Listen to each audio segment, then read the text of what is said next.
안녕하세요. 마이웨이입니다. 산타랠리에 대한 미련은 어제로 이제 완전히 접게 된 것 같습니다. 이 크리스마스 연휴 기간 동안 암호화폐 시장에 특별한 변동성이 나타나지 않아서 연휴가 끝난 이 미 증시의 움직임에 따라서 함께 움직일 수도 있을 것 같다고 어제 영상에서 말씀을 드렸는데 큰 변동성은 아니지만 결국 함께 움직였고 그 움직임은 보시는 것처럼 위가 아닌 아래였어요. 그럼 어제의 미 증시가 어땠는지 한번 살펴보면 보시면 초록색, 붉은색이 섞여서 그냥 얼핏 보기에는 혼조세처럼 보여요.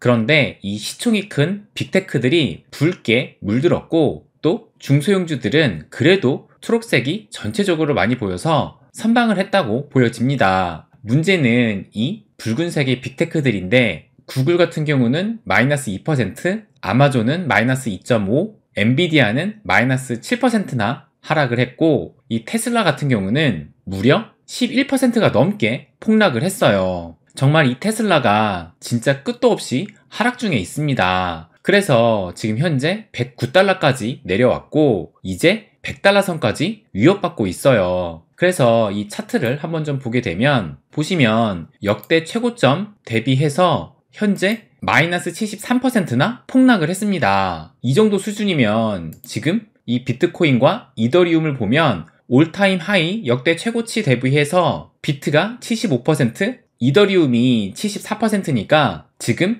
테슬라도 거의 그 비슷한 수준으로 폭락을 한 것입니다. 그리고 지금 보시면 거의 일주일 넘게 양봉이 하나 없이 계속 빠지고만 있어요. 거기에다가 또 이렇게 보면 올해 들어서 이 거래량이 가장 많이 터지면서 아마 개미들이 패닉셀로 던지고 있다고 보여집니다. 그러다 보니 월봉으로 한번 좀 보면 보시는 것처럼 이 12월 한 달 동안만 무려 43%나 폭락을 하면서 거의 주가가 이번 달에만 반토막이 난 상황입니다. 이러니 지금 이 시가총액도 추락을 하고 있어요. 미국 주식으로만 봤을 때 이 테슬라가 애플, 마이크로소프트, 구글, 아마존 다음으로 한 5위권에 머물러 있었고 전 세계 모든 자산 시총으로 봐도 한 이 8위 정도에 이 테슬라가 위치해 있었어요. 그런데 지금은 이제 몇 위냐 한번 보면은 지금은 이 존슨앤존슨에도 밀리고 비자에도 밀리고 텐센트, 월마트에도 밀리고 JP모건, 이 TSMC까지 밀리고 있습니다. 그래서 좀 더 보면 루이비통 모회사, 프록터앤갬블, 엔비디아, 이 쉐브론에까지도 밀리면서 이 테슬라가 현재 전 세계 시총 순위 23위까지 추락한 상황입니다. 이 어제의 폭락이 정말 많은 걸 변화시켰는데 그러면 어제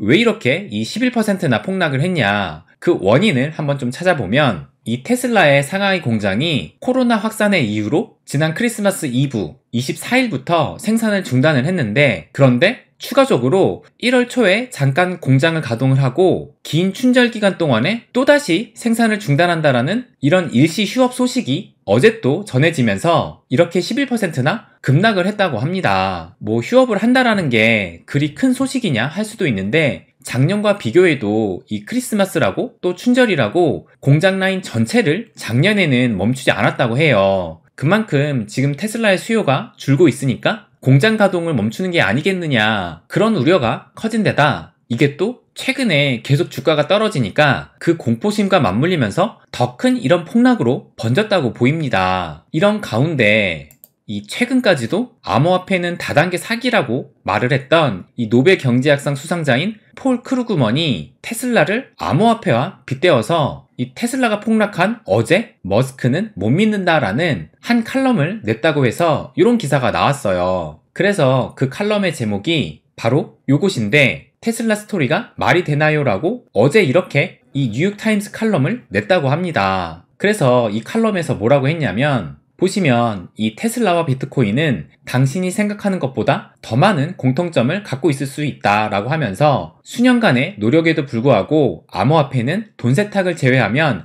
아직 제대로 된 사용법을 찾지 못했는데 그럼에도 가격은 천정부지로 치솟았고 여전히 진정한 지지자들로 구성된 강경한 집단에 의해 유지되고 있다면서 테슬라는 실제로 유용한 것들 이 전기차를 만들긴 했지만 비슷한 일들이 일어나고 있다라고 말을 했다고 합니다. 그러면서 또 뭐라고 했냐면 학계에서 오랜 세월을 지낸 사람으로서 나는 어떤 분야에서는 진정 훌륭하지만 다른 분야에서는 완전히 바보인 사람들을 보는데 익숙하다라고 하면서 내가 아는 한 머스크는 테슬라와 스페이스X에서 매우 효과적인 리더였다라고 평가를 하지만 그렇게 가치 있는 테슬라가 되려면 불과 몇 년 동안이 아니라 앞으로 계속해서 막대한 이익을 창출해야 할 것이다 라고 말을 했다고 합니다. 그러면서 그 예로 이 애플과 마이크로소프트 예를 드는데 이들은 지금 이 개인용 컴퓨터가 등장한 지 40년이 지난 지금까지도 가장 수익성이 높은 미국 기업 목록에 수위를 차지하고 있다고 하면서 이렇게 애플과 마이크로소프트가 막대한 이익을 내는 이유에는 모든 사람들이 그 제품만을 사용하게 하는 강력한 네트워크 외부성이 존재했기 때문인데 그런데 이 전기차 제조업은 네트워크 외부성을 갖춘 사업이 아니다 라고 얘기를 하면서 다른 자동차 업체들도 이 전기차 사업에 뛰어들었기 때문에 테슬라가 전기차의 유일한 답이 될 가능성은 이미 사라졌다라고 지적을 했다고 합니다. 그러면서 이 전기차가 너무 빨리 일반화돼서 테슬라가 더 이상 특별해 보이지 않게 만들 것이다 라고 이 칼럼을 통해서 말을 했다고 합니다. 근데 저는 이 기사를 보고 이런 생각이 들더라고요. 막상 이 기사를 보면 이 암호화폐와 테슬라를 비교하는 언급이 뭐 그렇게 없는데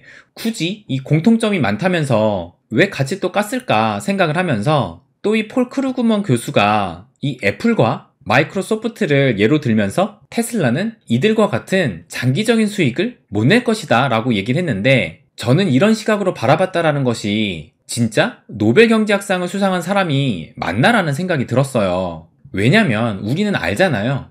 이 애플이 처음부터 시작해서 지금까지 계속 업계 1위, 시총 1위를 해온 것이 아니라는 것을 우리는 알고 있어요. 이 애플이 1976년에 이 스티브 잡스와 또 다른 이 창업자들과 함께 세상에 나와서 이 80년도에 이 매킨토시를 통해서 큰 성공을 거둡니다. 그런데 이 스티브 잡스는 1985년에 자기가 창업한 이 애플에서 결국 쫓겨나는 수모를 겪어요. 그리고 그 뒤로 애플은 IBM한테도 밀리면서 그저 그런 컴퓨터 회사로 전락을 하고 맙니다. 그러다가 이 2001년에 스티브 잡스가 다시 CEO가 되면서 이때부터 이 컴퓨터뿐만 아니라 보시면 2001년 9월에 이 아이팟을 출시를 하게 되고 또 2007년에 아이폰을 세상에 내놓게 되면서 지금의 이 애플이 승승장구해가는 그런 그림이 만들어진 거예요.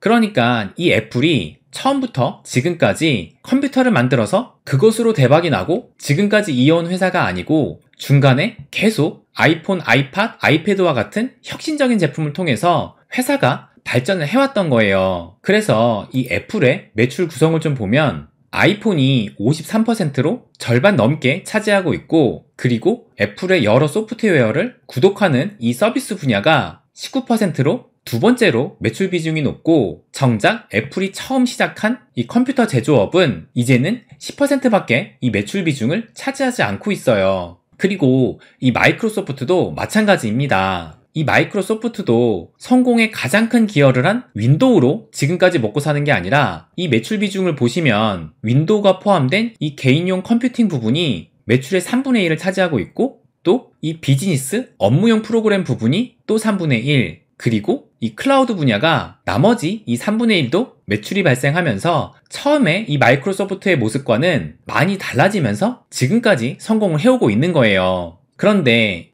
이 폴 크루그먼은 테슬라는 그냥 전기차 제조 회사로만 보고 이런 칼럼을 내놓은 것입니다. 이 테슬라가 현재는 전기차가 주 업종이긴 하지만 보시면 이 에너지 사업도 현재 함께하고 있고 이 홈페이지에도 별도로 이 에너지 사업 분야를 보여주고 있어요. 그리고 이미 일론 머스크는 테슬라 외에 스페이스X나 보링컴퍼니, 뉴럴링크 등 다른 회사들을 보유하고 있기 때문에 그들과 이 시너지를 내면서 또 다른 어떤 혁신적인 제품을 내놓을지도 모릅니다. 애플도 처음에는 개인용 컴퓨터 회사를 만드는 회사에서 아이팟, 아이폰, 아이패드를 내놓은 것처럼 테슬라도 전기차로 시작을 했지만 또 다른 혁신적인 제품이 테슬라의 마크를 달고 나올 가능성도 높다라는 거예요. 그리고 실제로 이 테슬라는 전기차에 국한되지 않고 다양한 모빌리티에 관심을 두고 있고 또 테슬라의 강점인 이 자율주행이 진짜 현실화되면 인간이 자동차 안에서 손과 발이 자유로워지기 때문에 그 자동차 안에서 인간이 할 수 있는 모든 것에도 이 테슬라는 또 다른 제품을 만들 것으로 보입니다.